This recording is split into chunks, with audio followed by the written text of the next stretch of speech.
Writing का अभ्यास करवाना, पूरे पूरे पेपर लिखवाना, चेक करना, सुझाव देना, ठीक करना, ये प्रोसेस हम करते हैं। पिछले साल जब यूपीएससी का मेंस का रिजल्ट आया तो उसमें लगभग 19% रिजल्ट था। 19% का मतलब यूपीएससी मेंस 10,000 लोगों ने दिया तो उसमें 1900 बच्चे मेंस से पास हुए। हमारे मेंटरशिप प्रोजेक्ट में करीब 65 बच्चे वहां बैठते थे, उनमें से 51 का सिलेक्शन हुआ, जो कि 80% के आसपास था। तो ये हमारे लिए बड़ी उपलब्धि थी और हमें इससे ये कॉन्फिडेंस आया कि हिंदी मीडियम के बच्चे भी अगर थोड़ी सी रिगरस प्रैक्टिस का मौका मिले, गाइडेंस मिले, तो अच्छा कर सकते हैं।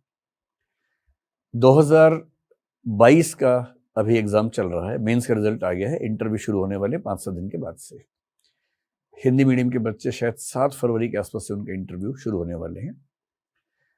मैं आपको बता देता हूं, हालांकि अब तक मैंने किसी को बताया नहीं है, इस बार हमारी लाइब्रेरी में करीब 120 बच्चे हिंदी मीडियम के मेंस मेंटरशिप में थे और उन 120 में से 110 बच्चे इंटरव्यू दे रहे हैं।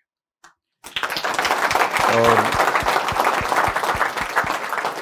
इसके अलावा अगर मैं पूरा बताऊं तो मेंटरशिप से कुल 133 और बाकी को जोड़ लें तो 154 बच्चे हमारे टच में हैं जो इंटरव्यू दे रहे हैं। और मेरा अनुमान है कि इस साल हिंदी माध्यम का रिजल्ट लगभग 15 साल के बाद एक अच्छा रिजल्ट आने वाला है। थोड़ा सा यूपीएससी ने अपने सिस्टम में चेंजेस किए पिछले साल से। निबंध के पेपर को उन्होंने काफी अमूर्त बनाया है और एब्स्ट्रैक्ट निबंध पूछने से भी हिंदी माध्यम के बच्चों को फायदा मिलता हुआ दिख रहा है, क्योंकि वो ह्यूमैनिटीज के बैकग्राउंड से ज्यादा हैं। जो ह्यूमैनिटीज से बच्चे होते हैं उनके लिए लिखना अमूर्त विषयों पर तुलनात्मक रूप से आसान होता है। तो मेरा अनुमान है कि बहुत हताश होने की जरूरत नहीं है। ये जरूर है कि अगर मैं अंग्रेजी और हिंदी की बात सामान्य रूप से करूं, देखिए सबसे आसान दुनिया में काम है उंगली उठाना। जिसको चाहे जब बुरा कहिए, इससे आसान कोई काम नहीं। तो ये कहना कि हिंदी माध्यम का रिजल्ट खराब है, इसने खराब कर दिया, उसने खराब कर दिया, ये तो सबसे आसान काम है। स्ट्रक्चरल लेवल पर समझना, प्रॉब्लम का सही तरीके से समाधान करना, वो बड़ी बात है। हिंदी अंग्रेजी की समस्या मूल रूप से लिंग्विस्टिक नहीं है, ये सोशो लिंग्विस्टिक प्रॉब्लम है।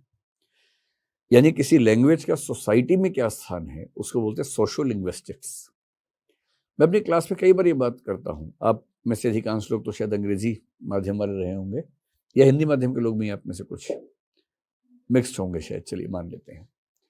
मैं अपनी क्लास में एक सवाल कई बच्चों से पूछता हूँ। जैसे मान लीजिए 500 बच्चे बैठे हैं, हिंदी माध्यम की क्लास चल रही है। वो पूछते हैं कि हिंदी माध्यम का रिजल्ट कब ऐसा आएगा कि हमें पहला रैंक मिलेगा या शानदार रिजल्ट कब आएगा। तो मैं उनसे पूछता हूँ कि इसका उत्तर दूंगा, पहले एक सवाल का उत्तर आप दे दीजिए। मैं उनसे कहता हूँ